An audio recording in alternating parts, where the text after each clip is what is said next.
This is the Girls of High Value channel. My name is Joseph Darling. Today we're talking about the number one rule for getting and securing the right guy. The right guy is the man who is an alpha male for you. He has more power than you because that's what women are attracted to. Power in a man. Someone who earns more than her. Someone who is stronger than her, taller than her. Who is basically superior in every single way, yet he makes her an equal in the relationship. This is what a woman desires. She also desires him to have a fantastic financial foundation so that she can be able to do whatever she wants with her life. She doesn't even have to think about the finances so that she can focus on the other two amazing categories of life, which are relationships and health. If she can just bask in the freedom of the passive income that her man is providing for her, life will be fantastic. Only problem is, how do you secure that guy? Number one rule is what we're going to talk about today, and that is to avoid the bad guy.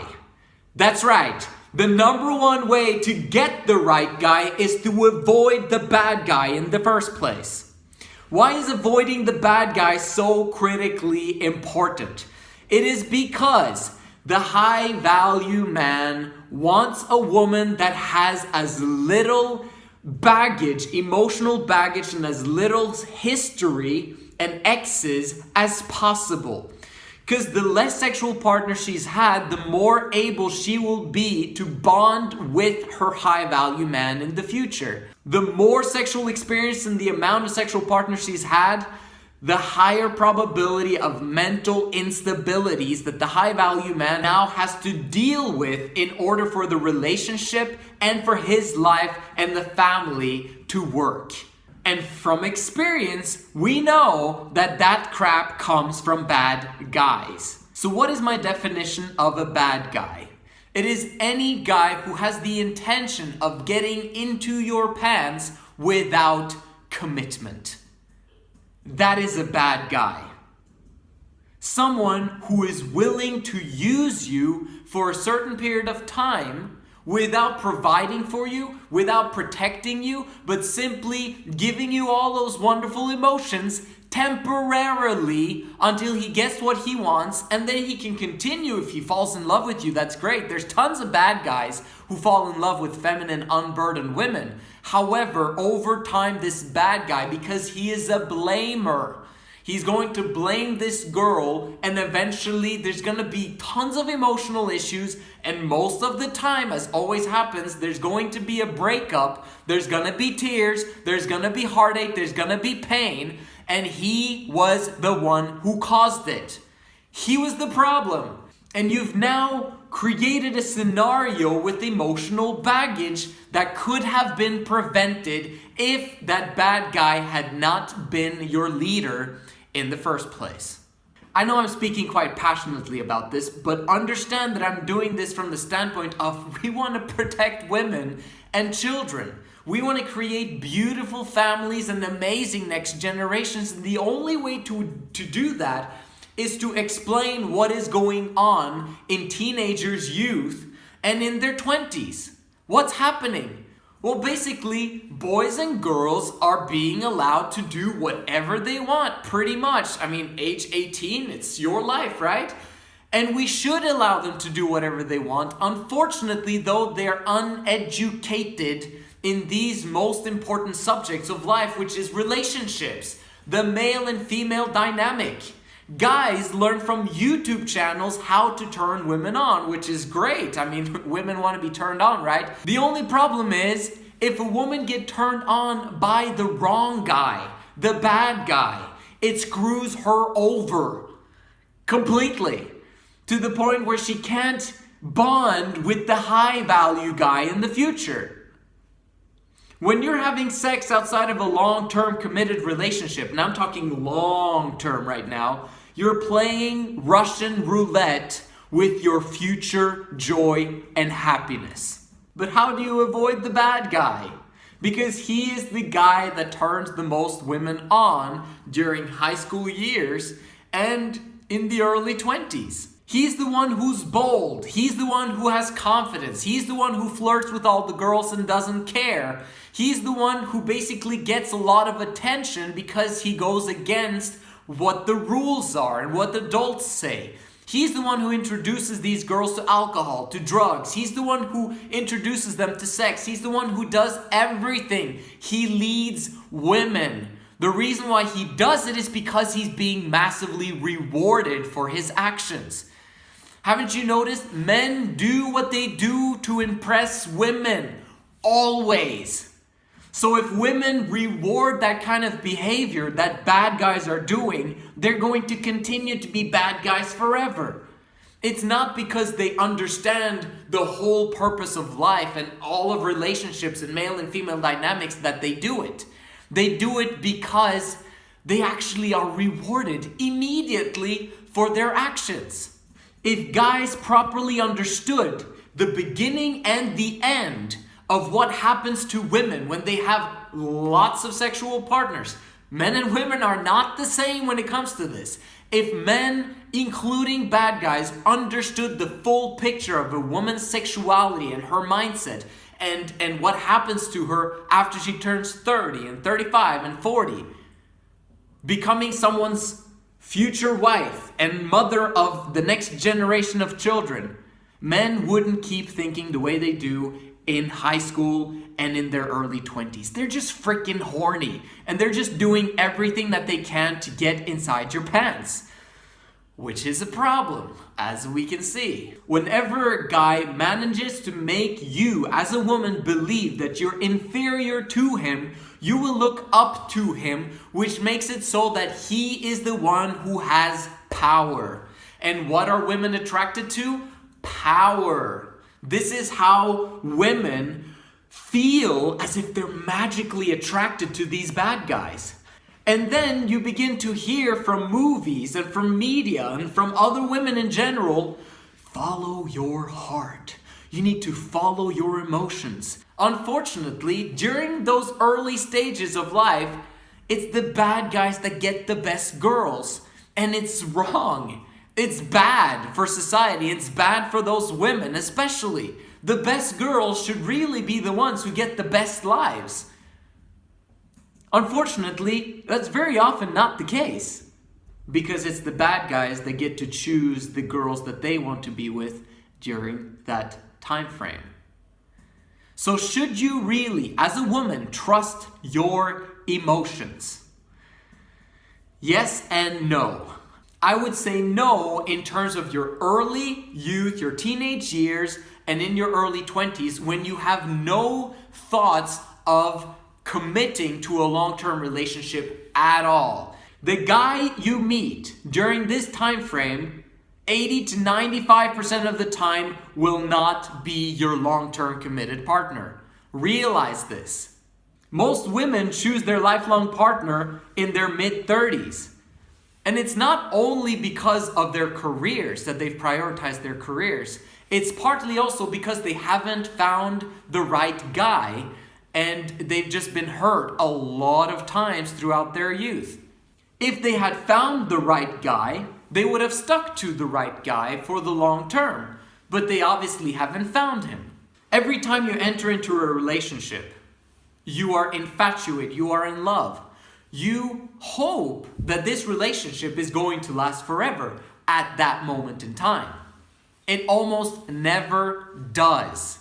So what do I mean then by yes, you should follow your emotions other times? What are these other times? Those other times are when you have received an approval, a stamp of approval by a large majority of other people that state that this guy, he's a good guy. He's going to take care of you. He's going to provide and protect you.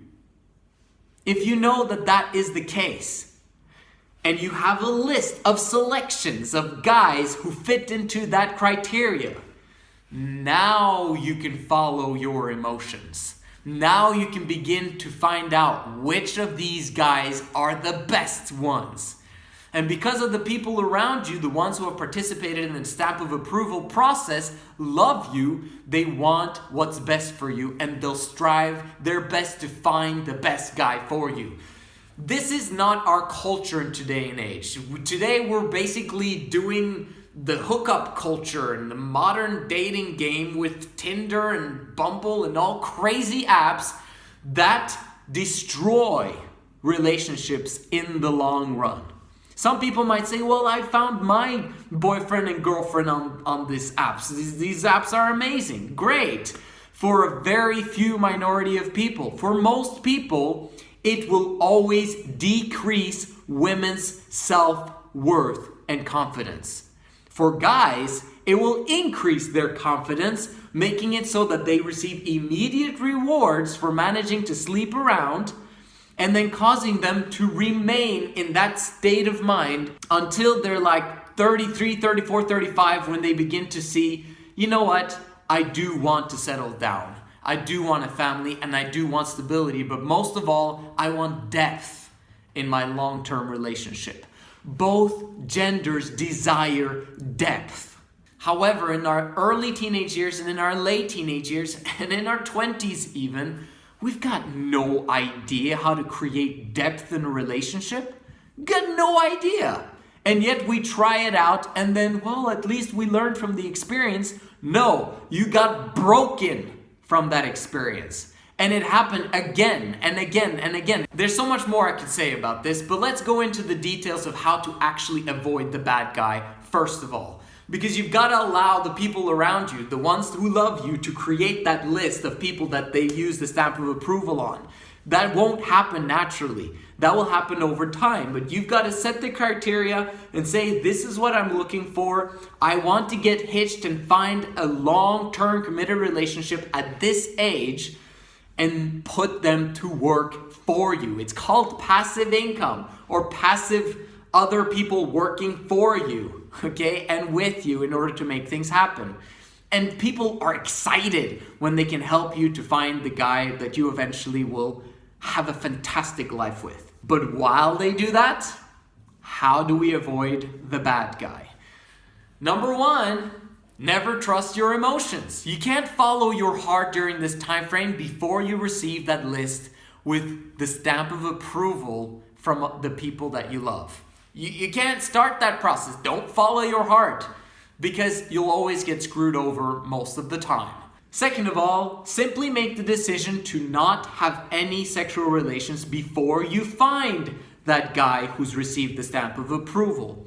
Thirdly, I would recommend you don't go on dates. You go on group activities with a lot of other people. At least 3 or 4 or 5 or 6 or 7 or 8 people, whatever, it doesn't matter. As long as you're never alone and isolated with the guy who actually has an interest in you. You can find out quite quickly if a guy is a good guy by simply figuring out how long he is willing to wait for you to have sex with him. And if you find that guy who's willing to wait a long time, introduce him to the people who are working on your stamp of approval list. And I would say the fourth thing, no stimulants ever, especially alcohol and drugs. Stay completely away from it, because those things will make you go to parties where things will happen, where guys will isolate you, where you don't have control over what's going on, and will cause a lot of sexual history and baggage for you. And then you might be like, yeah, but there's tons of these parties, and in college and all those things. Don't go to college, you know, and in high school, there are also tons of other non-drinking parties. And if there aren't, then create them. There's tons of other women who don't want to be in that pressurized environment where boys are and girls are and everyone's expected to drink. Do you really want to be in that environment? You know alcohol causes bad health. You know cigarettes causes bad health. You know drugs causes bad health. Why are you doing it in the first place? Because I need the immediate spike of emotion? No, what you want is joy and happiness. You get joy and happiness from human connection, not from alcohol, drugs, and cigarettes. Remember that. If you manage to be sober and connect with other people, That's the key for you having joy and happiness, not only in your 20s and in your teenage years, but forever. In the long run. Like I've said in other videos, when it comes to your sexual market value, it is the highest. It peaks between the age of 18 to 22. This is the time when you should be securing yourself the right guy, making sure that you don't have the history of the bad guy. Because how long can you really go without sex? Women want to have sex a lot earlier than 18. If you set up these rules for yourself, they're really hard. I understand that. But they're there to create joy and happiness and freedom for the rest of your life. Understand that the less bad boys you are with, the higher value good man you will have in your future. And the man that you secure in your 30s or in your 20s, you're going to have for the next 50 to 60 years, hopefully, if he is the right guy. He's received the stamp of approval, he takes the blame for everything that he does wrong, and he creates a beautiful family environment. That's the guy you want to find. And he's out there. As long as he's willing to improve, as long as he's willing to change, and as long as he does the things that he does for you and your kids, life is going to be beautiful for you.